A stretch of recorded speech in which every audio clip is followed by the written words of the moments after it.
En un frío día de octubre de 2013, la joven Abigail Hernández terminó sus clases escolares como de costumbre y se dirigió a casa. Su cabeza estaba llena de planes para el futuro y su corazón de sueños, ya que la vida de la niña era muy prometedora. Sin embargo, cuando el sol comenzó a ponerse y las sombras se alargaron, Abigail nunca apareció en el umbral de su hogar familiar. Las llamadas telefónicas de su madre quedaron sin respuesta y la ansiedad se convirtió gradualmente en un verdadero horror. Lo que comenzó como un día ordinario se convirtió en la peor pesadilla para los padres de la niña. Su hija había desaparecido sin dejar rastro. La búsqueda de Abigail se sumió en un torbellino de misterios y preguntas sin respuesta, manteniendo al público en suspenso mientras todos intentaban desentrañar el secreto de lo que realmente le había sucedido aquel fatídico día. Todo padre o madre responsable, en un esfuerzo por proteger a sus hijos, les enseña a no confiar en extraños, a no entablar conversaciones con ellos y mucho menos acceder a ir a ninguna parte o subir a su coche. Tales instrucciones no son menos importantes que explicar las razones de tales precauciones y las posibles consecuencias de no seguirlas. La historia de la escolar estadounidense Abigail Hernández se convirtió en una ilustración vívida de lo que puede suceder si bajas la guardia por un momento y crees en una persona que parece amable y dispuesta a ayudar. La niña esperaba que el amable desconocido simplemente la llevara a casa, pero en su lugar se encontró en las garras de un verdadero monstruo. Abigail María Hernández, a quien todos simplemente llamaban Abby, nació el 12 de octubre de 1998 en la ciudad de Manchester, New Hampshire. Era la hija menor de Sina Hernández y creció junto a su hermana mayor Sara, con quien tenía una relación increíblemente cercana. La madre de Abby trabajaba como enfermera en el hospital local, mientras que su padre se dedicaba al comercio. En la familia Hernández reinaba una atmósfera de amor y prosperidad, pero cuando Abby era adolescente, sus padres decidieron divorciarse. Después de eso, su padre se volvió a casar y formó una nueva familia, mientras que Abby y su hermana se quedaron a vivir con su madre. Desde muy joven, Abby demostró ser una niña activa y sociable, siempre rodeada de amigos, encontrando fácilmente nuevos pasatiempos y sumergiéndose en ellos con entusiasmo. Abby adoraba los deportes, tenía talento para el dibujo, disfrutaba de la fotografía, leía mucho y estudiaba idiomas extranjeros, que se le daban notablemente bien. Alrededor de los 12 años, Abby se unió a un club de senderismo y comenzó a realizar excursiones con pernocta y a aprender montañismo. Se enamoró sinceramente de las montañas y aprendió a poner en práctica las habilidades de supervivencia en la naturaleza. Y esto no es sorprendente, porque los pintorescos paisajes de New Hampshire con sus bosques, ríos y montañas crearon condiciones ideales para el turismo y las aventuras, atrayendo a los amantes de la emoción de todo el país. El verano de 2013 resultó ser inusualmente intenso para Abby. En septiembre, al regresar a la escuela, compartió con entusiasmo con sus amigos los recuerdos de las aventuras de verano, los lugares que había logrado visitar y los nuevos logros. En el momento de los hechos descritos, Abigail, de 14 años, acababa de empezar a salir con Jimmy, un chico que asistía a la misma escuela pero que era un año mayor que ella. Sina, la madre de la niña, estaba al tanto de esta relación romántica y no tenía nada en contra de la comunicación de los jóvenes. El comienzo de octubre de 2013 estuvo marcado por la llegada de las vacaciones de otoño y el 15º cumpleaños de Abby. La niña planeó con entusiasmo una excursión a las montañas junto con los miembros de su club de senderismo. Para este evento, recibió como regalo unas nuevas botas de montaña que, lamentablemente, resultaron ser un poco apretadas, por lo que Abby decidió amoldarlas en el camino a la escuela.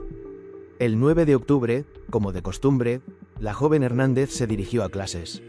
Después de las lecciones, iba a dar un paseo por el parque y le prometió a su madre no llegar tarde. Sin embargo, cuando la hija no cruzó el umbral de la casa a las 5 de la tarde, Sina intentó llamarla, pero el teléfono móvil estaba apagado.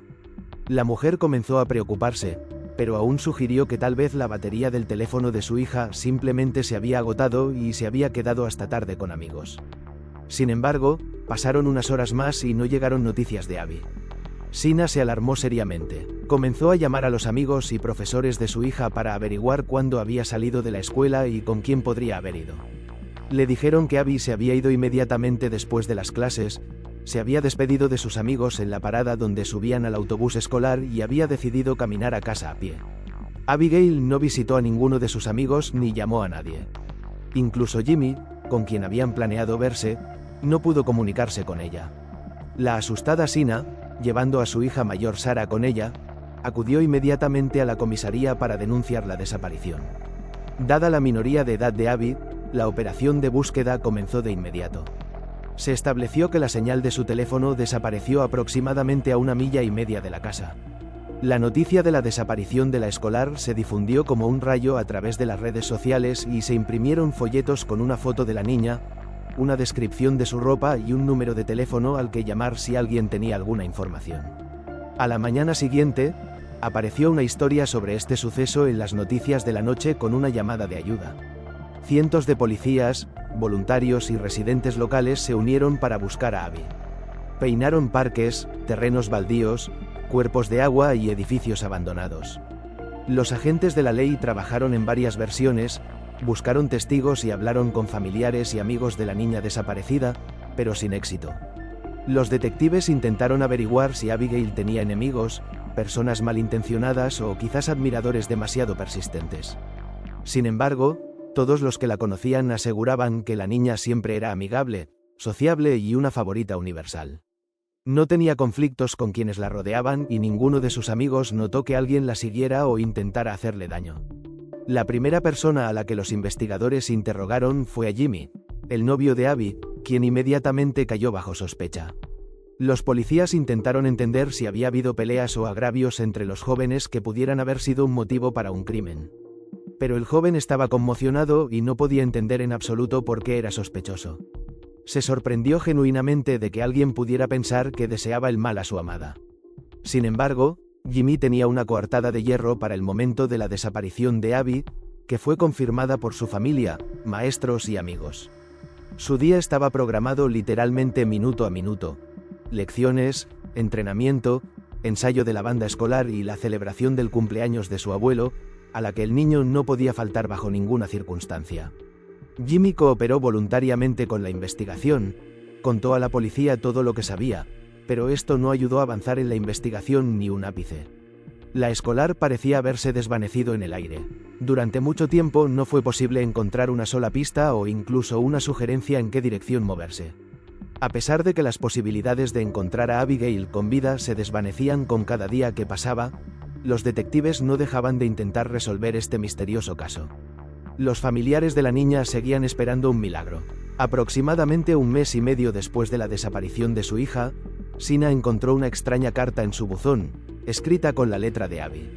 En este mensaje, la niña se disculpaba por su acto, aseguraba que todo estaba bien con ella, que estaba en buena forma física y a salvo. Abby escribió que amaba a su madre y a Sara, pero que no podía revelar dónde se encontraba ahora. Al final de la carta había una frase misteriosa y ambigua: los sueños se hacen realidad. Un examen grafológico realizado posteriormente confirmó la autenticidad del mensaje. El texto realmente pertenecía a la pluma de Abigail y estaba fechado el 1 de noviembre. Esto dio esperanzas de que la niña probablemente estaba viva. Sin embargo, su paradero y las verdaderas razones de su desaparición seguían siendo un misterio. ¿Por qué no podía decir dónde estaba? Quizás tenía miedo de algo o de alguien, o tal vez alguien la obligó a escribir esta carta. Incluso surgió una versión de que Abby se había ido voluntariamente de casa, pero después de ver los informes de su propia desaparición, decidió hacerle saber a su familia que estaba viva. Una de las hipótesis era que la niña se había quedado embarazada y había decidido huir con el padre de su futuro hijo, temiendo la ira y la condena de sus seres queridos. Sin embargo, esta teoría solo causó indignación en la familia Hernández. Sara afirmó con firmeza que si su hermana pequeña realmente estuviera esperando un bebé, ella habría sido la primera en saberlo, porque nunca había habido secretos entre ellas. Además, el único novio de Abigail era Jimmy y, según sus propias palabras, no había intimidad en su relación. Ambos seguían siendo vírgenes. Los amigos de la niña desaparecida también aseguraron que Abby no salía con nadie excepto con Jimmy y nunca mencionó ninguna otra simpatía. Su mejor amiga Miranda insistió en que el embarazo de Abigail estaba fuera de discusión y que nunca habría causado tanto sufrimiento a su madre y a su hermana mayor. Además, todos sus documentos, ahorros personales y objetos de valor se quedaron en casa. Los investigadores estudiaron cuidadosamente la carta en busca de al menos las pistas o indicios más pequeños que pudieran indicar el paradero de la niña. Pero no se encontraron mensajes cifrados ni llamadas de auxilio. A pesar de esto, El caso atrajo la atención de la Oficina Federal de Investigaciones, que lo calificó como un secuestro. Se sugirió que Abby estaba siendo retenida por la fuerza y que escribió la carta al dictado, sin poder indicar dónde se encontraba. Y esto resultó ser una suposición acertada. El secuestrador y su víctima se encontraban a solo unas decenas de kilómetros de la casa de los Hernández. Es más, desde la desaparición de Abby, la policía había visitado la casa del criminal varias veces pero no notó nada sospechoso. El propio secuestrador se sintió acorralado y estaba tratando desesperadamente de decidir qué hacer con la cautiva a continuación. ¿Quién es Nathaniel Kibe? Es hora de contar sobre la identidad del secuestrador. Nathaniel, o simplemente Nate Kibe, nació el 15 de julio de 1980 en la misma ciudad que Abby.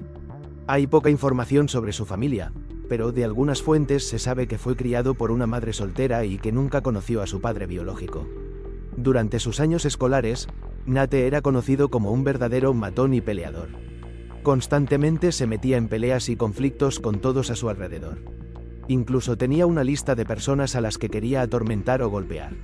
Desde la primera infancia, Nate mostró una agresividad y crueldad extraordinarias, lo que hizo que sus compañeros de clase prefirieran mantenerse alejados de él y los maestros fueran impotentes para encontrar una forma de controlarlo. Cuando era adolescente, Kibe llamó repetidamente la atención de los agentes de la ley por diversos delitos. Estaba orgulloso de su pertenencia a una banda y tenía una pasión especial por las armas de fuego, que conocía sorprendentemente bien. El joven fue detenido repetidamente por peleas que provocaron lesiones corporales graves, posesión ilegal de sustancias prohibidas y robos menores. Sin embargo, siempre lograba salir con sanciones administrativas. Curiosamente, Nate asistió a la misma escuela que Abby, pero a pesar de la diferencia de edad de 18 años, sus caminos nunca se cruzaron, ni dentro de los muros de la institución educativa ni más allá. Después de terminar la escuela, Nate Kibe supuestamente se embarcó en el camino de la corrección y decidió poner fin a su pasado criminal. Consiguió un trabajo en una de las empresas locales, donde los compañeros y la dirección en general hablaban positivamente de él.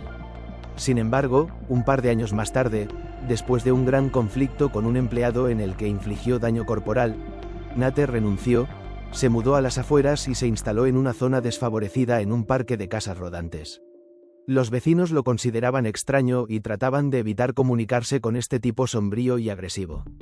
En 2011, cuando Kibe ya había cumplido 30 años, comenzó a salir con una niña de 13 años con la que en realidad vivía bajo el mismo techo.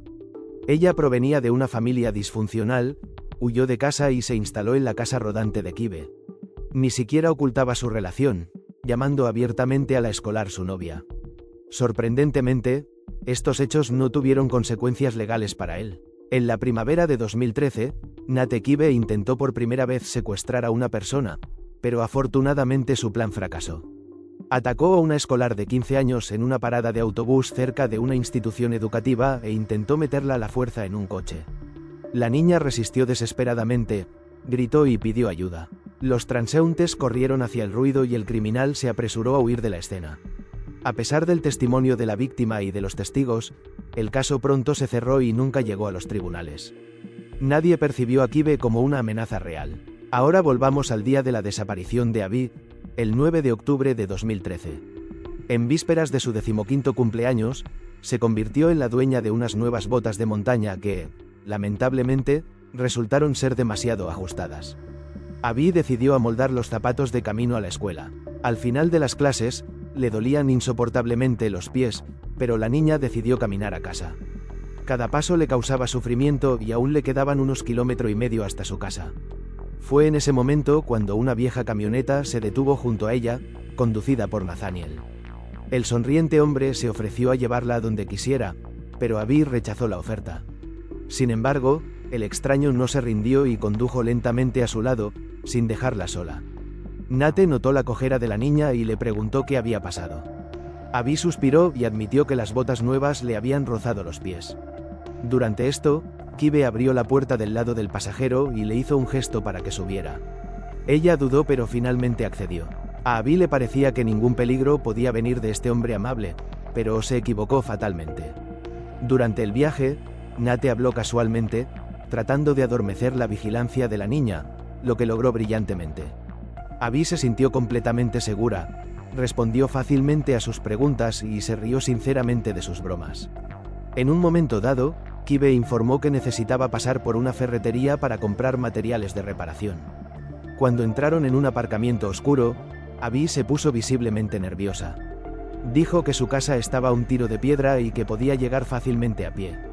Pero al captar la mirada siniestra del conductor, la escolar intentó desabrocharse el cinturón de seguridad y saltar del coche. Nate, anticipándose a su intención, logró agarrar a la niña por la ropa con una mano y con la otra sacó rápidamente una pistola de la guantera. Apuntó el arma directamente a la cara de la asustada Abby y prometió matarla si intentaba resistirse. Después de eso, el secuestrador le ató las manos y los pies con bridas. Le puso una bolsa en la cabeza para que no pudiera ver el camino y entender a dónde la llevaban. Sin embargo, al cabo de un tiempo, notó que Abby había desplazado ligeramente la bolsa, tratando de ver lo que sucedía a su alrededor. Esto lo enfureció y usó una pistola paralizante, electrocutando a Abby y haciendo que perdiera el conocimiento. Abigail volvió en sí en una habitación estrecha y sofocante donde no había ventanas. Como se supo más tarde, era un pequeño contenedor de carga que pertenecía a Nathaniel y estaba en un parque de casas rodantes, algo a las afueras, entre espesos matorrales. Pronto apareció el propio secuestrador, sosteniendo un rollo de cinta adhesiva y un casco de motocicleta listo. Le tapó la boca y los ojos con cinta adhesiva y luego le puso el casco en la cabeza, asegurándose de que la víctima estuviera completamente inmovilizada e indefensa. Nate le arrancó la ropa y cometió una... A partir de entonces, sometió a la niña casi a diario a sus más viles fantasías. Además del abuso físico, Nate recurrió activamente a la presión psicológica. Amenazó con matar a su familia si Abby se atrevía a intentar escapar o pedir ayuda. Al mismo tiempo, el torturador prometió dejar ir a la cautiva si se portaba tranquila y no le causaba problemas. En los primeros días de cautiverio, Abby estaba en estado de shock y en realidad se estaba despidiendo de la vida. Pero poco a poco se dio cuenta de que él no tenía intención de matarla, al menos por ahora. Entonces la niña decidió intentar establecer una conexión emocional con el secuestrador para convencerlo de que la dejara libre. Trató de persuadir a Nate de que sus seres queridos no lo condenarían, que todos pueden cometer un error y que ella no iría a la policía si la dejaba ir. Sin embargo, Kibe era una persona extremadamente impredecible. Cualquier pequeña cosa podía hacer que se enfureciera, convirtiéndolo en un verdadero monstruo. A veces mostraba algo parecido a la ternura hacia su cautiva, pero mucho más a menudo se comportaba con crueldad, recurriendo al abuso moral y físico. El contenedor en el que Nate mantenía a Abby estaba bien insonorizado, por lo que nadie podía oír sus gritos. Después de aproximadamente un mes, el secuestrador comenzó a llevarla a su casa rodante, le permitió ducharse e incluso ver la televisión con ella. Fue por los noticieros que se enteraron de la búsqueda a gran escala de la niña desaparecida, y entonces a Kibe se le ocurrió obligarla a escribir una carta a su madre para convencer a sus familiares de que Abby estaba bien y obligarlos a reducir la operación de búsqueda. Abby escribió varios mensajes dictados por Kibe, cada vez tratando de dejar una pista sobre su paradero, pero el hombre notó estos intentos y la castigó sin piedad por desobediencia. Al final, escribió la carta como él exigió, para evitar un abuso aún mayor. Después de unos 6 meses, Nathaniel comenzó a confiar tanto en Abby que le permitió ayudarlo en la fabricación de dinero falso. A veces le permitía pasar la noche en la casa rodante e incluso le confiaba la cocina. A pesar de esta confianza, no dejó de comportarse con crueldad, sometiendo a la niña a abusos y obligándola a mantener relaciones sexuales. Nate exigió que lo llamara amo y nunca reveló su verdadero nombre. Poco a poco, Abby logró encontrar al menos algún punto en común con él, y una vez Nate incluso accedió a traerle libros y revistas. En una de las páginas, la niña vio un nombre, Nathaniel Kibe, pero no estaba segura de que este fuera realmente su nombre y decidió dar un paso arriesgado. Una vez se dirigió a él por su nombre, esperando su reacción. Para su sorpresa, él solo puso los ojos en blanco, suspiró y le preguntó tranquilamente cómo había averiguado su nombre. Abby respondió honestamente que había visto su nombre en un libro. El hombre solo sonrió, sin decir nada en respuesta. Como Abby pasaba la mayor parte del tiempo en un contenedor insonorizado, no tenía forma de escuchar lo que sucedía afuera, y ni siquiera sospechaba que una vez la policía pasó a solo unos metros de ella, habiendo venido por una razón completamente diferente. El hecho es que Nate, una vez más cruzando la línea de la ley, decidió cooperar con la investigación y confesó una posesión legal de armas. Lo visitaron con una búsqueda, inspeccionaron la casa rodante, pero no llegaron al contenedor, a nadie se le ocurrió mirar adentro. Junto a su cooperación con la policía, Kibe se libró solo con una multa y la confiscación de armas. A pesar de todas sus fechorías, Nathaniel Kibe de alguna manera evitó la justicia. Parecía que el destino mismo le sonreía, y él mismo, aparentemente, creía en su propia invulnerabilidad e impunidad. No iba a dejar que Abby se fuera libre, pero quizás ella había comenzado a aburrirlo. En julio de 2014, Nate conoció a una mujer llamada Lorraine en uno de los bares. Después de una breve conversación, invitó a su nueva conocida a su casa rodante, donde mantuvieron relaciones sexuales. Al día siguiente, Lorraine se quejó de la falta de dinero y problemas para pagar el alquiler, a lo que Kibe le dio billetes de $250. Sin embargo, pronto descubrió que el dinero era falso, y en un ataque de ira, llamó a Nathaniel, informándole que le había dicho a la policía de dónde había sacado estos billetes y que debía esperar una visita de la ley. Esta llamada se convirtió en una fatídica en la vida de Abby. El 20 de julio, el secuestrador le devolvió inesperadamente todas sus pertenencias personales, le ató las manos, la sentó en el asiento del pasajero delantero de su coche y le puso una bolsa en la cara. Abby no entendía lo que estaba pasando y temía que la llevaran a ser ejecutada, pero Nate se detuvo a un lado de la carretera, desató a la cautiva y le dijo: «Sal de aquí y no te atrevas a ir a la policía», después de lo cual arrancó el motor y se alejó rápidamente. Abigail no podía creer que esto realmente estuviera sucediendo. Simplemente caminó por la carretera hasta que vio señales de tráfico y se dio cuenta de que su casa estaba muy cerca. La niña cubrió esta distancia en solo un par de horas, mirando constantemente a su alrededor y temblando ante la idea de que el secuestrador pudiera regresar, pero no se lo veía por ningún lado. Después de la casa de los Hernández, se instaló una cámara de vigilancia, que capturó el momento en que Abby cruzó el umbral. Escuchó a su madre hablando por teléfono y la llamó en voz alta. La atónita mujer dejó caer el celular y corrió hacia la puerta. Madre e hija se abrazaron, llorando durante mucho tiempo, sin creer que esta pesadilla finalmente había terminado y estaban juntas nuevamente. Abby notó lo demacrada que se había vuelto su madre. En estos meses había envejecido notablemente y había perdido peso. Sina comenzó a preguntarle a su hija dónde había estado todo este tiempo y qué le había pasado, sugiriendo que fueran inmediatamente a la policía.